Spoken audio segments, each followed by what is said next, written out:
Joining us now with stories trending around the world is been by Mutinhiri Ekpenyong.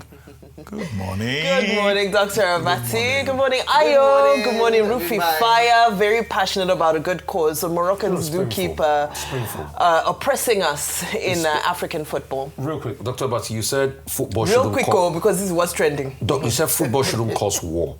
And we know it's a game of peace. But do you know? Well, two countries once fought war. El Salvador and Honduras because of football, because of qualifiers. Exactly. So that's why Morocco should be careful for what they have done. Yeah. But in any case, you know what is important. It's not the size of the punishment. It's the principle of it.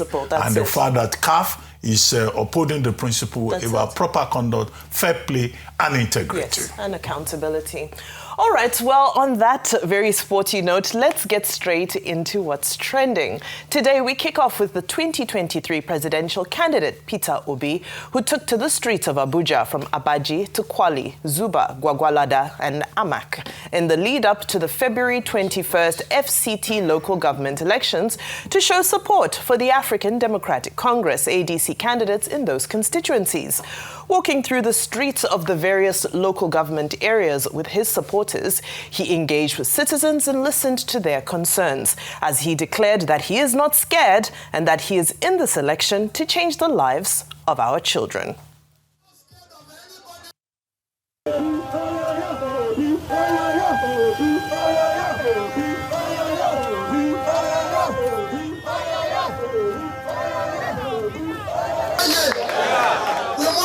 Nigeria. Let nobody make you lose hope. I'm not here. I'm not scared of anybody. And for me, I'm in this election. We must have a better Nigeria for our children. Well, meanwhile, the ADC has unveiled a 50-member Wise Men and Women Policy and Manifesto Committee to be chaired by Chief John Odigi Oyegun, with Professor Pat Utomi as the deputy chair. However, the main conversation here is, can Peter Obi secure the ADC presidential ticket? We can see the goodwill on the ground. We can see that the numbers came out for him in the FCT yesterday. So a lot of conversation happening around that. Dr. Abati, I'll come to you first. Well, I mean, straight up, Mr. Peter Obi has made it clear that, you know, the greatness of Nigeria is possible with P and O in capital letters. And he has been very consistent that he's in this business of politics, of leading Nigeria to serve the people, to improve the welfare of the people. And he has every legitimate right to say so, whether it is in the south or it is on the streets of Abuja, FCT, where they are having elections, municipal elections there, you know, in the FCT. So what I do not agree with is some people saying they are in a position to dictate who should become the candidate when the primaries come up. He's in the ADC, and he has also made it clear that he's going to run to win, particularly at the primaries level. But there are other contestants. The only concern about people is the rhetoric coming from Obedience. The person is called Obedience, who has almost been as magisterial, judgmental as some other persons involved in the matter, saying that it must be Peter Obi by force. You know, in a democratic process, you cannot dictate the outcome of a process. And I would just say, you know, the people in the ADC and also the members of the obedient movement should know that politics is also, you know, about respecting the rights of other people, you know, to make a free choice. Either within the party, we should have internal democracy, or in the general field where the rights of the people to choose should be respected. Absolutely. I know there were also some concerns that maybe the Obi factor of 2023 had died down, and some of these visuals, you know, making people question whether that's really the reality, although it's just FCT. But that conversation is still happening there, whether the Obi factor can sweep through the same way it did in 2023. Ayo. All right. So let me just say that every single election from now till the main elections in 2027 is going to be important, critical, and a show of just how much political muscle and power that each individual or each candidate carries. And of course, the conversation has been around since the defection formally from the Labour Party to the ADCs, that can Peter Obi work the magic he did. Because whether we like it or not, the Labour Party was almost non-existent before he came with his obedient movement. We energized the party and actually came third according to INEC's release of results at the last presidential elections. That was a massive feat for anyone to achieve. And so the big question is that if he's able to achieve this, would the ADC look at the potential for their chances at winning or clinching that presidential slot during the elections of 2027 and put this into consideration with him getting the ticket? Against big heavyweights like Atiku, you've brought Rotimi Amechi a number of times. You've been pushing it. Let's not forget him. Not pushing it. No, not pushing it, but I can always remind us that there's another person. Because he fought a good fight in the last and whether we like it or not, primary. he also has his own political clout. So just to mention that this is a big show, that Peter Obi still has the a magic touch with his people. He's still in touch with the obedience, and maybe this might be the upsets that a number of the coalitions are looking forward to come 2027. Let's see how he consolidates on this. All right. Well, I don't like to get ahead of myself. Yeah. Number one, Obi still has his touch, but I don't think it will impact his local council elections in Abuja because elections are local. If ADC does not have a strong candidate on ground and you think because Obi went there to campaign, nothing will happen. No.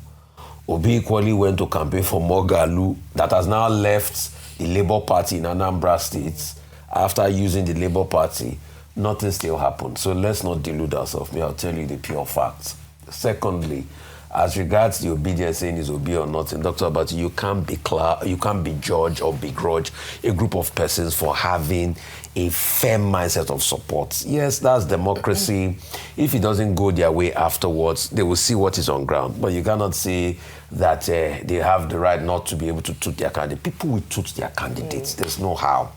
I think for me also, as regards this ADC committee coming together, is the fact that hope they are not already making mistakes now. The case of Yemi Adamolekun is there. So how did the ADC go put Yemi Adamolekun on a team where she has not agreed to be part of? It shows some of their shenanigans to start with. And I keep saying all of these things. Please, they must be able to look internally and look very well and get their processes right so that people will not be talking anyhow to them.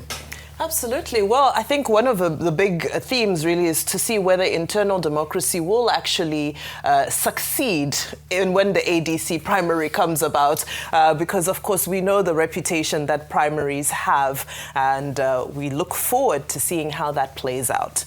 We're still talking elections, as the Supreme Council for Sharia in Nigeria has renewed its call for the immediate removal and prosecution of the chairman of the Independent National Electoral Commission, Joash Amupitan, ahead of the 2027 general elections, describing him as a threat to the credibility of Nigeria's democratic process.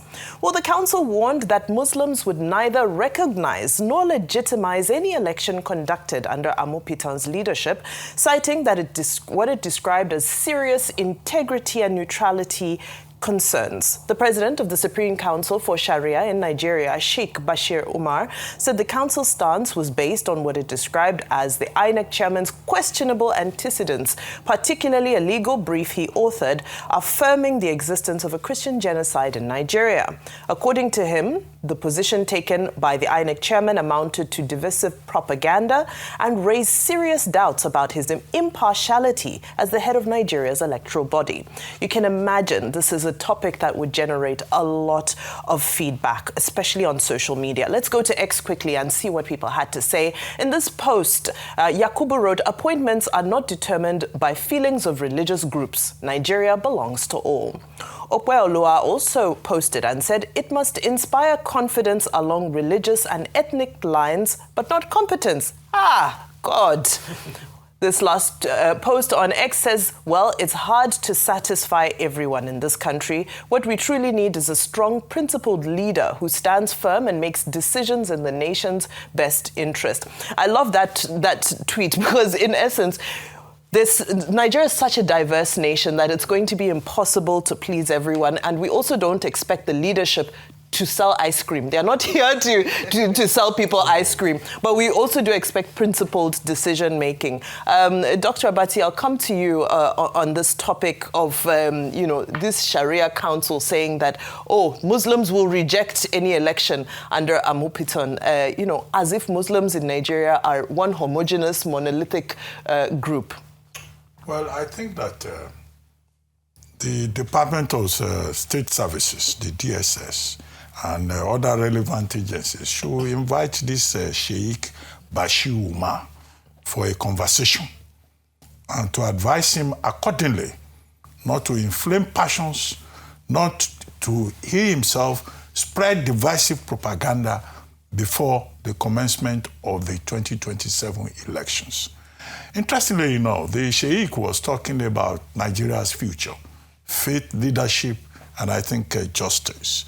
Now, I cannot put that on the tripod of religious division and say that for religious reasons or on the basis of antecedents that he may not also be well apprised of, that the INEC Chairman should be removed immediately.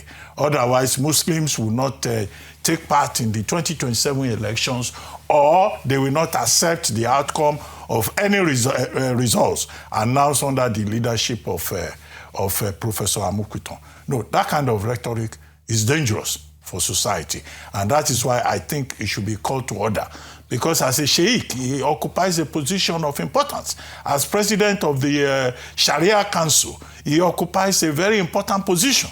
And there may be less knowledgeable people, who may be tempted to believe what he's saying and then act on the basis of his own affirmation from the high pedestal that he occupies. The second point is about Professor Amupitan. Now, the antecedent that he's referring to, Professor Amupitan was said to have written a legal brief, which is in circulation, where, he's alleged to have said, there is Christian genocide in Nigeria.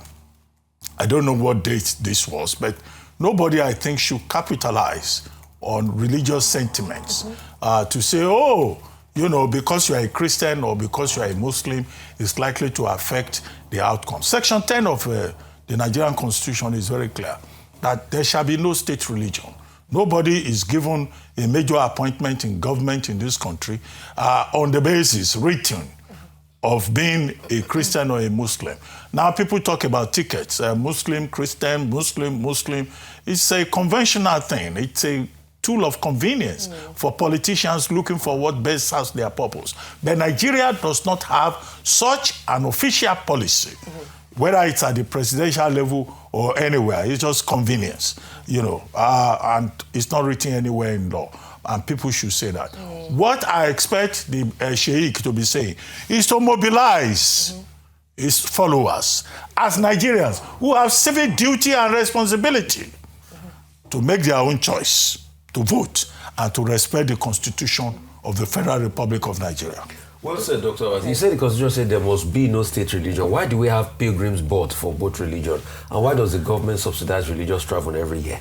Am I quoting the Constitution wrongly? It says there should be no state religion, any federation, or any part thereof. Dr. Abati, yes, you stated it, but why do we now have pilgrims board and the government subsidize religious travel every year? We have often, and it's a correct position to take, that politicians should not use the divisive factors of religion and ethnicity for their own political purposes. Yes, exactly. And that's why I said, it's politicians who do this for purposes of convenience and political opportunism. But it should not be something that people in positions of leadership should be promoting or using to incite the public. Incitement to violence or hatred is a felony. Absolutely. Please tell Sheikh that. I'm sure he's gotten the message loud and clear. Very quickly, I just wanted to say that I think the point at which our politics and governance will be elevated in this nation is when we're able to remove religion and ethnicity from conversations. For too long, it's been used as a tool, whether for good or whether for bad. So maybe we need to come to a point whereby religious leaders who wield such huge influence on their followers are not allowed to make certain statements, especially if it's in the interest of national security. I say this because this was a pre-Ramadan lecture, and we know just how highly revered these religious leaders are, whether in the Christian community or the Muslim community. Therefore, they have a responsibility for the statements that they make, because it could potentially have unintended consequences. And so maybe, that's why there's always that argument around religion and politics, we need them definitely, and like Dr. Bati said, their influence could be better channeled to having their constituents get involved in the democratic process without directly influencing by making statements that are very, directly attacking people. Because at the end of the day, the Christian genocide conversation has been contextual, depending on which group has been speaking about it. Yes, the federal government has an official position, but different groups also have positions that they have shared, and so bringing that into context and using that as now, if we have the elections and people start protesting based on what INEC does, it can be traced back to the statements, and that's why with much power and influence comes great responsibility. Very well said, Ayo. Religion is something that should not be weaponized, especially as we're getting into this very heated period in the lead up to elections, where we know that it will be an intense campaign. So religion is not something that should be used as a weapon. Well, it's still campaign season, as Iyabo Obasanjo, daughter of former President Olusegun Obasanjo, has returned to active politics after almost 15 years and joined the ruling All Progressives Congress, APC, ahead of the 2027 general elections in Ogun State. Iyabo, who represented Ogun Central Senatorial District between 2007 and 2011, participated in the ongoing APC e-registration exercise, effectively sealing her membership of the ruling party. However, she joins a growing list of politicians' offspring who are expressing their interest in elected office. Son to the FCT Minister Nyesom Wike, age 25, is said to be positioning himself for the House of Reps seat for Obioakpo constituency, where his father also started his career. Son to the Minister of Works, Dave Umahi, Osborne Umahi, age 27, is reported to have picked up his 30 million naira nomination form for the local government chairman position for Ojora local government in Ebonyi State. Son to Atiku Abubakar, Abba Abubakar, age 47, made headlines when he officially registered as a member of the ruling APC recently, although he's yet to express interest in vying for office.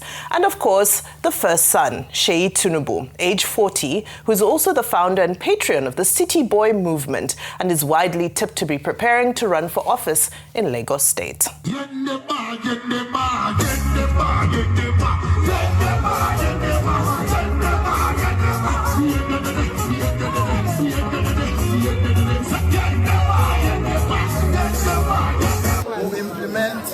Mechanized farming, and we will work with professionals to ensure that the agricultural section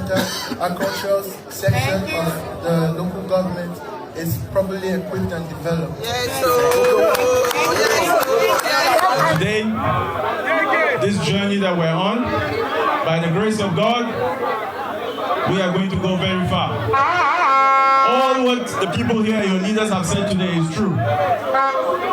And by the grace of God, God will help us to accomplish it. But they keep coming for me. They keep coming for my family. They keep coming for your father. They keep coming for Ashwaju, Bola, Ahmed, Tinubu, the greatest president in the history of Nigeria. The only president that has carried your people along from when he was governor to when he became president. The only president that considered youth and student loans. Well, it looks like the next generation of politics is being shaped right before our eyes, Rufai. Yes, it's the continuation of hegemonic privilege, and it happens in every society. And like you know, these are names of top politicians. One way or the other, they've put in their children. The President Obasanjo, by the way, Iyabo Obasanjo Bello served as a senator, at some point. No, that was Iyabo Obasanjo now, because then she was Iyabo Obasanjo Bello, if my memory serves me right. Senator, yeah. She was a senator then. So the list goes on. I think Ibori's daughter also serves in the House of Reps, El Rufai. The list goes on, And it's not going to end, except the people are determined to have a fair system that works for all.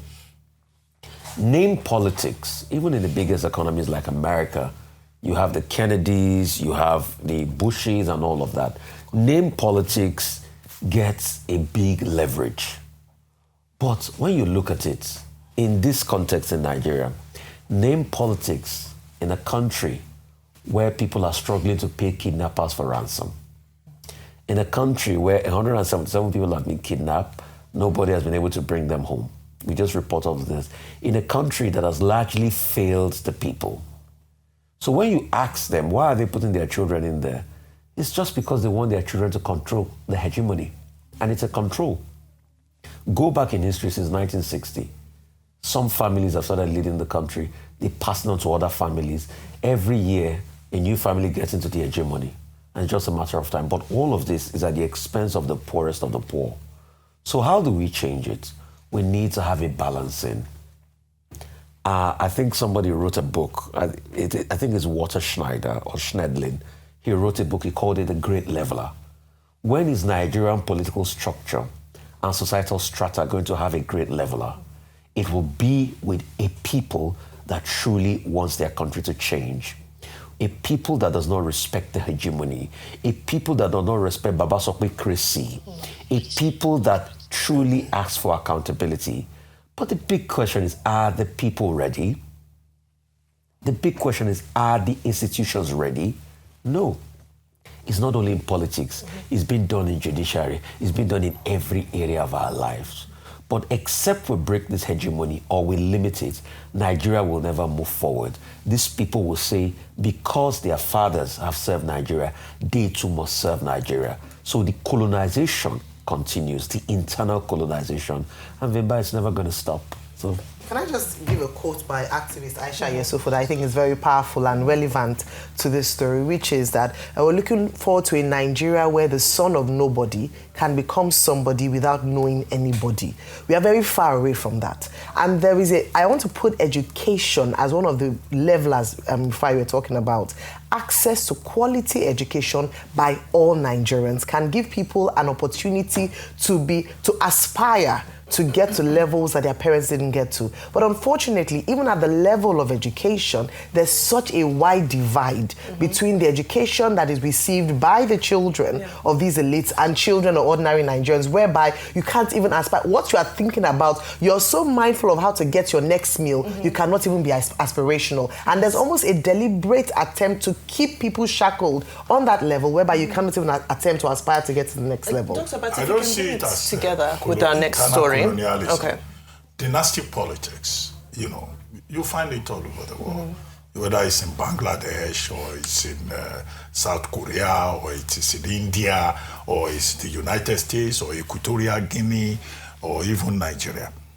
What we should emphasize is that if the son or the daughter is competent, what we need in Nigeria are competent people who can provide solutions to the many problems that we have.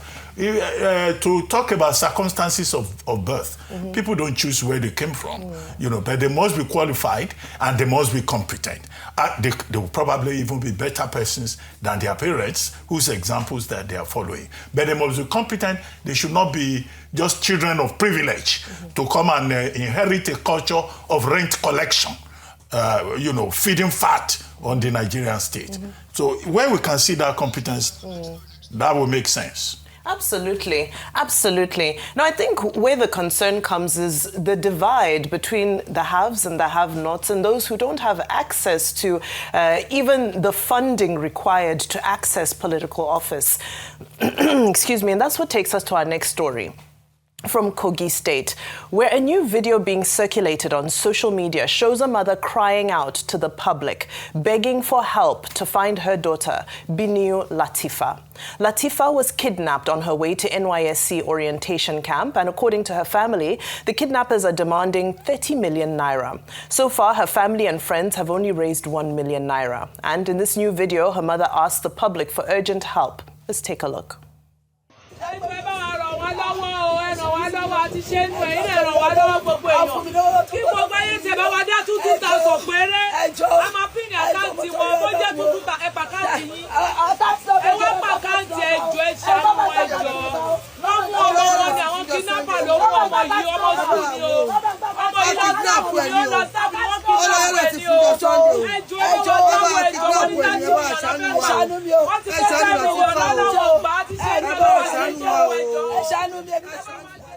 Well, Latifa is a mass communications graduate of Kwara State Polytechnic and an only child.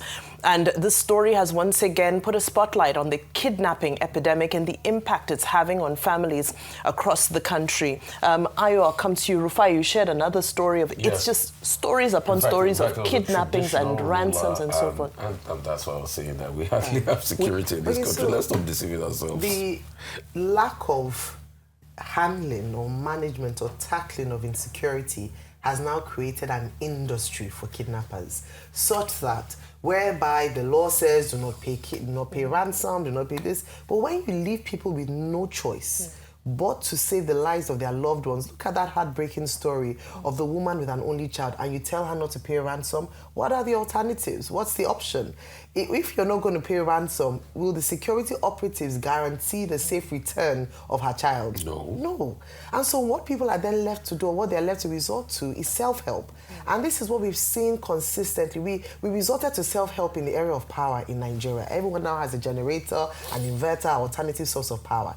We resorted to self-help in repairing infrastructure provision, in roads. If you go to some estates, it's the people who come together to tar the roads leading to the estates. So we have now become a country of self-help, and we're getting used to this. So what we're calling on the government, and this should be a wake-up call, solve the insecurity challenges. Let us not create an industry out of it. We're joking that maybe they should start taxing kidnappers now, since they now have an industry where people are paying ransom to them, and this is an incentive for more people to get into a life of crime because it pays and there's no seeming consequence. The government has to do more.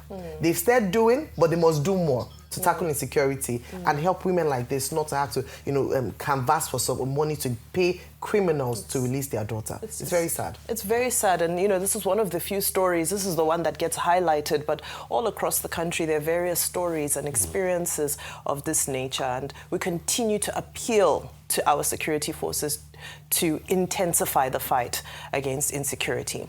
Now to Akwa Ibom State, where Governor Umoeno is causing a flurry of reactions on social media after a video went viral of him asking a contractor why he showed him the building plans for a mortuary when the governor asked him about the building of a hospital. In the video, which took place on Tuesday, Governor Eno tours the Ikotekpene-Udo General Hospital grounds alongside the development team and appears to joke that he doesn't want to hear about the mortuary anymore. Let's take a look.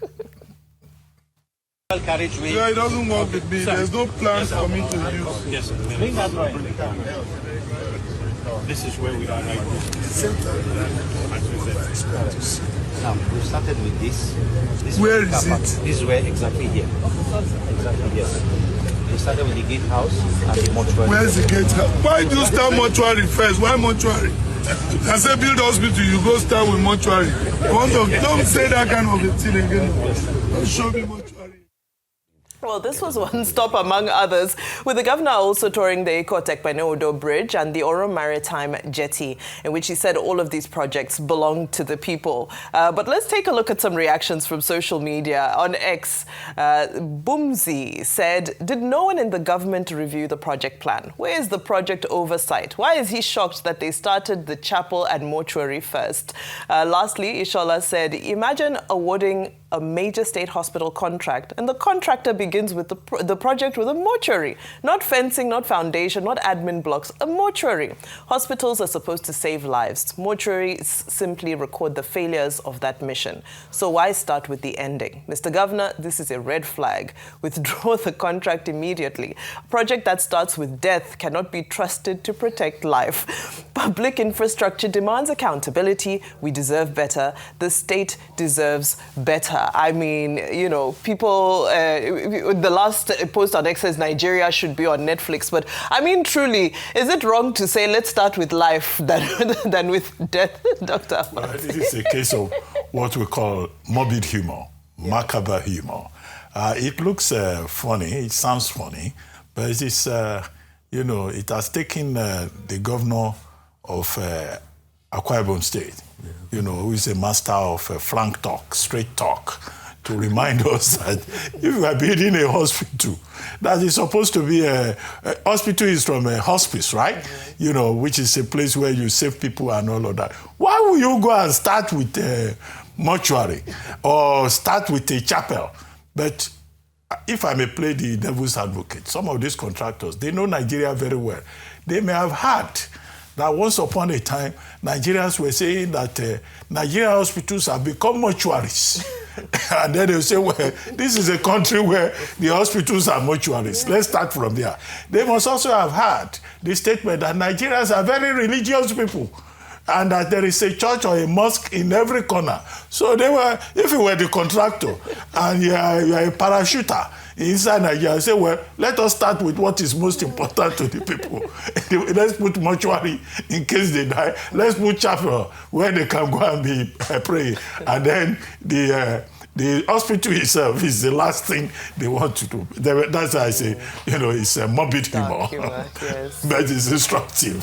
Absolutely. And then we had the doctors for the hospitals. Maybe they're like, let me solve your doctor challenges first of all. I'm saying this in light of the conversation we had earlier on where we're talking about a brain drain and where we have only less than 40,000 doctors in Nigeria. Now, even there's a proposal around that to bring in more doctors. So maybe they're saying that we don't even have people to work in the hospital. So let us who could build the mortuary. Like Dr. Batis said, morbid humor, but it's also so the mortuary workers are in abundance. They are in abundance. People need jobs. You don't need skilled personnel. But it's very sad. Somebody had explained to me, I think this person works in construction, is the reason why they talk about building the mortuary first is because if you build the hospital first, before you know it, people can come and steal things on site and steal things once you start to install them in the hospital. Okay. So you get done with the mortuary first and concentrate your attention on the hospital in such a way that you can now effectively secure it because there's a lot of theft on site. But I think the paramount thing for me, apart from this mortuary or no mortuary talk, is this hospital. Let us even scrutinize the projects. Let us see how much earmarked. Let us see if proper bidding process was done. Let us see how much they're using to build. Let us see what is coming to the contractors. Let us see if it's been paid for on time. Let us see transparency and see if it's the best value for money. Because that's how accountability and the society works in general, most importantly. And there are also a lot of comments saying that, well, they wish such a project could have been awarded to a Nigerian contractor. Well, it could have been a Nigerian contractor who employed, for other people to do the work. Anyway, it's now time for our milestones. And under milestones today, President Bola Ahmed Tinubu and Nigeria are remembering the life of one of Nigeria's foremost investors and industrialists, Adekunle Ojora, the Otumba of Lagos and Lisa of Ife, whose death at 93 years old was announced in a statement from his daughter, Toyin Ojora Saraki, on Wednesday.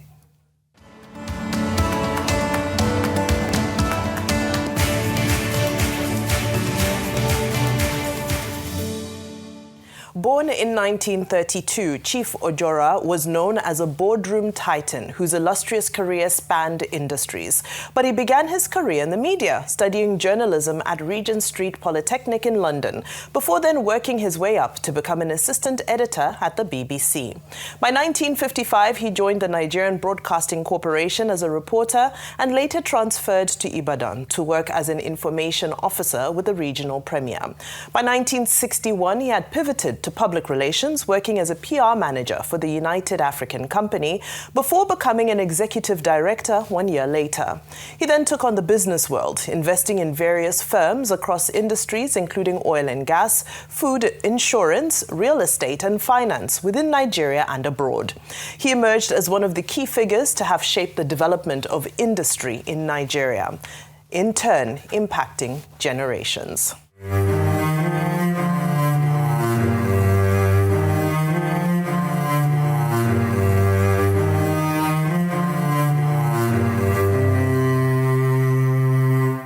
Well, in a statement on Wednesday, President Tinubu mourned Otumba Ojora's passing, calling his life one marked by humility, perseverance, hard work, tenacity, and generosity.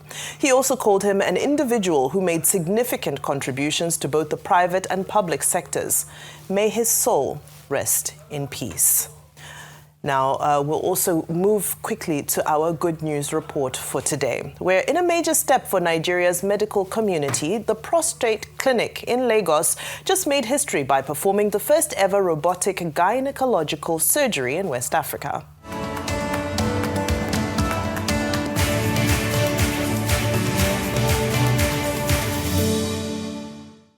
the procedure took place on Sunday as the facility marks its gradual transition from male-focused treatments to working with women as well. The medical doctor, Kingsley Ekweme, called the historic surgery representative of a commitment to innovation within Nigeria's medical landscape. The surgery was performed on a 30-year-old woman who'd been dealing with discomfort due to an ovarian tumor. Dr. Ekweme said that recovery for this procedure is fast due to the precision of robotic surgery, which allows a medical team to remove affected tissue with minimal blood loss. It comes after the clinic became the first center in Nigeria and West Africa offering robotic and laparoscopic surgery for prostate cancer last year. Now, this is such a great development, as the surgery was also conducted free of charge under the facility's corporate social responsibility program, and hopefully will open the door to more procedures focused on women's health, including fibroids, endometriosis, ovarian tumors, and more. But the inclusion of technology is absolutely such a welcome development. And, you know, earlier we taken the story of, you know, the construction of a hospital. We do hope that when they finish the hospital in Ikpotekpene, that it will have, you know, state-of-the-art equipment that can also perform these types of procedures. Absolutely. Okay, good one, doctor. But this must be a private clinic, I guess, Yes. not a government hospital. Yes. Because we always have issues with you know, government hospitals in terms of maintenance, in terms of cost, in terms of personnel. You know, we build the hospitals first, we start looking for, you know, health professionals. But, you know, it's a good development. In the age of AI, there will be more involvement between medicine and technology. Absolutely, and good to see some of it happening here at home. Well, that's all we've got today on What's Trending. Thank you very much indeed. And that's a wrap on this edition of The Morning Show.